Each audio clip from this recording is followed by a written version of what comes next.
नमस्कार। वास्तु युवासा में आपका स्वागत है। मैं विजय सक्सेना।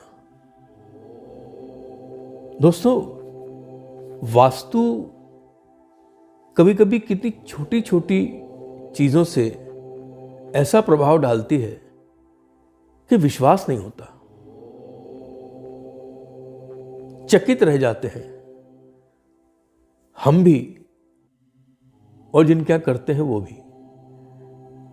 एक छोटा सा वाकया बता रहा हूं। सबसे पहले मैं आपको ये बता दूं कि जब मैं अपनी इस विद्या को पूरी करके अपने गुरुजी के पास से वापस आ रहा था तो उन्होंने एक टिप दिया था हम सभी विद्यार्थियों को कि सीख के जा रहे हो लेकिन करना सीखना। सीख के जा रहे हो लेकिन करना सीखना। मतलब ये था कि जहां भी आप जाएं, अब आपका लक्ष्य ये होना चाहिए कि अगर वो चीज़ सफल है तो वहां जाकर ये विचार करिए कि ये चीज़ सफल क्यों है, इसकी किस दिशा में क्या क्या ऐसी चीज़ रखी है जो ये सफल है। और अगर कोई चीज़ असफल है तो भी उसकी विभिन्न दिशाओं में ये देखिए कि ऐसी क्या चीज़ है, ऐसा क्या दोष है जो ये व्यापार, दुकान, जो भी चीज़ है असफल है। और ये चीज़ मैंने गांठ बांध ली थी। यही कारण है कि आज एक कॉन्फिडेंस आया हम लोगों में। आज प्रोफेशनली हम लोग काम कर रहे हैं और हमारे गुरुजी का आशीर्वाद, उस परम पिता परमेश्वर श्री कृष्णा का जो आशीर्वाद है, उसी से हम लोग आगे बढ़ रहे हैं। एक वाकया आपसे शेयर करना चाहता हूं। मेरे एक मित्र थे, उनके पास में किसी काम से गया और वो उस समय ऊपर थे। मैं गाड़ी से निकल के बाहर उनके दरवाजे तक आ चुका था तो तब तक उनका फ़ोन आया कि मैं नीचे उतर रहा हूँ। मैं दरवाजे पे खड़ा हो गया तो धूप थी। उनके मकान के नीचे एक छोटी सी दुकान थी, हार्डली 10 बाई 10 की होगी। एक टेलर की दुकान थी, कपड़े के टेलर की। उसने जब मुझे धूप में खड़ा देखा, उसने मुझसे कहा कि भाई साहब यहाँ आ जाइए, अंदर पंखा चल रहा है, बाहर धूप बहुत तेज है। मुझे भी लगा कि हाँ, मेरे मित्र को उतरने में समय लग रहा है तो मैं अंदर हो जाता हूँ, थोड़ा छाया में हो जाऊंगा, पंखा भी चल रहा था। अंदर गया तो मैंने उस दुकान की जो स्थिति देखी, उससे एक चीज़ तो तुरंत समझ में आ गई कि इसकी दुकान नहीं चलती। मैंने ऐसे ही पूछा उससे कि कितने साल हो गए आपको दुकान में, ये दुकान चलाते हुए? उसने जवाब दिया, सर 1 साल हो गया, लेकिन काम बहुत अच्छा नहीं चल रहा। मैंने पूछा कि ऐसा क्यों? उसने जवाब दिया कि मेरे पास कपड़े ऑल्टरेशन के लिए तो आते हैं लेकिन नए कपड़े सिलने के लिए नहीं आते।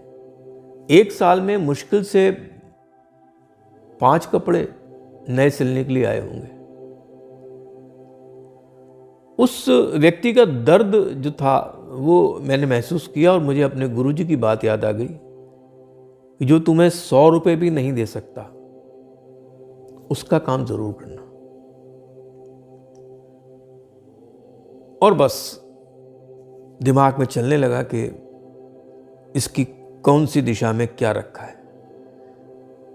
और तब मैं कंपास अपने मोबाइल में भी रखता था और एक जेब में भी पड़ा रहता था मेरे, क्योंकि गुरुजी का कहना था कि कहीं भी जाओ, किसी भी जगह जाओ, ज़रूर देखो कि ये चीज़ सफल क्यों और ये चीज़ असफल क्यों है। तो दिमाग में 24 घंटे यही चला करता था। मैंने तुरंत अपने मोबाइल का जो कंपास था वो निकाला और उसमें उसको चेक किया। मैंने चेक करने के बाद में एक रफली जो देखने को मिला, क्योंकि न तो मैं उससे कह सकता था कि तुम इसका एक नक्शा बनाओ, तो ये डिसाइड किया मैंने कि जितना भी कर सकते हैं बगैर नक्शे के या बगैर डिग्री लिए देखते हैं करके। और जैसे मैंने कंपास से देखा तो साफ नज़र आया कि उसके नॉर्थ ईस्ट में एक लाल रंग का एक आधी बोरी जिसे कहते हैं सीमेंट की, वो रखी हुई थी। सीमेंट नहीं था, उसमें कतरन भरी हुई थी, जो इन कपड़ों की कतरन होती है वो भरी हुई थी। तो एक चीज़ तो वो समझ में आई कि उसके नॉर्थ ईस्ट में लाल रंग था। फिर मेरी निगाह गई उसके दक्षिण की तरफ, साउथ की तरफ, तो देखा साउथ ईस्ट में एक और बड़ा, काफ़ी बड़े साइज का एक बोरी रखी थी, जो वो नायलॉन की बोरियां आती हैं, पीले रंग की थी। उसमें भी बहुत सारे कपड़े भरे हुए थे। तो दूसरी चीज़ दिमाग में आई कि यहाँ पर ये पीला रंग है। उसके अलावा एक तीसरी चीज़ जो मुझे वहाँ देखने को मिली साउथ में, उसके दक्षिण में, एक शीशा रखा हुआ था, जो इसके पहले जो दुकान रही होगी उसकी किसी शोकेस में लगा होगा, टूटा हुआ था। वो शीशा उसके साउथ में रखा हुआ था, मिरर जिसे कहते हैं। मैंने उससे सिर्फ 4 चीज़ें बताई। मैंने कहा एक तो ये जो लाल आपका रखा हुआ है, यहाँ से लाल ये जो बोरी रखी हुई है, इसमें कतरन रखी हुई है, इसको आप हटा दीजिए। किस काम की? बोले हाँ साहब मेरे किसी काम की नहीं। हटा दीजिए इसको, अभी हटा देते। लेकिन जो पीले रंग का बोरा इस साइड में रखा हुआ, इसमें भी कतरन भरी है, ये किसी काम के आपके? बोले नहीं साहब, ये सर्दियाँ आती हैं तो लोग जलाने के लिए ले जाते हैं। तो मैंने कहा ठीक है, इसको बाहर रख दीजिए, ऐसी जगह रख दीजिए जहाँ से लोग ले जाएँ। ठीक है। और मैंने कहा कि टूटा हुआ शीशा जो है इसको भी आप हटा दीजिए, आपके तो किसी काम का है नहीं, आप कहीं लगा भी नहीं सकते इसको। बोले नहीं साहब, ये तो पहले जो थे उनका था तो पड़ा रहता था। मैंने कहा इसको हटा सकते हैं? बोले मुझे कोई ज़रूरत नहीं, इसको भी हटा दीजिए।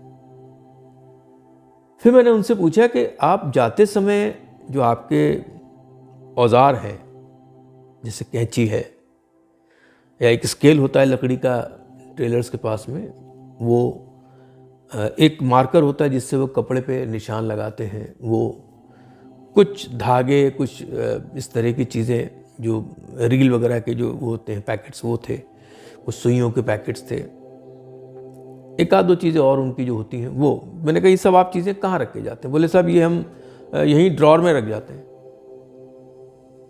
तो उनको मैंने एक खास जगह बताई। मैंने कहा क्या आप इस जगह पे रात को जाते समय अपना सामान रख के जा सकते हैं? बोले साहब कोई बात नहीं, मैं यहाँ की जगह यहाँ रख दूंगा। मैंने कहा अब इतना करके देखिए। और सच्चाई बताऊं आपको, जब मैं अपने मित्र के साथ वापस आया उसको छोड़ने, अपने मित्र को, तो मैंने देखा कि उसकी दुकान में उसने जो जो चीजें मैंने बताई थी, वो सारी की सारी चीजें उसने एक दिन में कर डाली। जितने भी चेंजेस मैंने बताए थे, सारे चेंजेस उसने कर लिए। चलते समय उसने मुझसे नमस्कार की, मुझसे कहा सर जाते समय ये सामान भी वहाँ रख जाऊँगा जहाँ आपने बताया है। मैंने कहा ठीक है, देखते हैं फिर क्या होता है। यकीन मानिए 3 महीने बाद मैं वहाँ से निकल रहा था और मेरी निगाह पड़ी उस दुकान पे। तो मैंने देखा कि उसके बाहर शीशे से उसकी शोकेस में 10-15 नए सूट टंगे हुए थे, कुछ ब्लाउजेस और कुछ और भी चीज़ें थी लेडीज़ की। मैंने अपनी गाड़ी रोकी, मैंने उससे पूछा जाके, मैंने कहा और भाई कैसे हैं आप? एकदम हाथ जोड़ के खड़ा हो गया। कहने लगा साहब आपने क्या करवाया, क्या जादू किया मुझे नहीं मालूम, लेकिन 1 साल में जो मेरे पास 3 या 4 कपड़े आए थे नए सिलने के लिए, इन 3 महीनों में कम से कम 20 जोड़ी नए कपड़े में सिल चुका हूँ। और साहब बड़े खुश होकर ना, उत्साहित हो जाता है आदमी, बड़े खुश होकर उसने मुझे, देखिए साहब ये देखिए ये सारे जो टंगे हुए हैं, ये इधर और इधर जो दोनों तरफ टंगे हुए हैं, ये सारे नए कपड़े मैंने सिले। बड़ी खुशी हुई उस समय। अपने गुरुजी को और मेरे कृष्ण कन्हैया को, दोनों को याद किया, दोनों को नमन किया। प्रभु हम कुछ नहीं करते, हमने तो जो पढ़ा है सिर्फ वो करते हैं, करते तो आप दोनों हैं। क्योंकि जब तक गुरु का आशीर्वाद न हो और प्रभु की कृपा न हो, कोई विद्या काम नहीं करती। यह है जादू वास्तु का। जिससे कभी कभी हम भी चकित हो जाते हैं और जिनके यहाँ करते हैं वो भी चकित हो जाते हैं। Thank you so much. नमस्कार। अगर आपको मेरा वीडियो पसंद आया हो तो प्लीज़ इसको लाइक करिए, शेयर करिए और सब्सक्राइब करिए। Thank you so much. नमस्कार।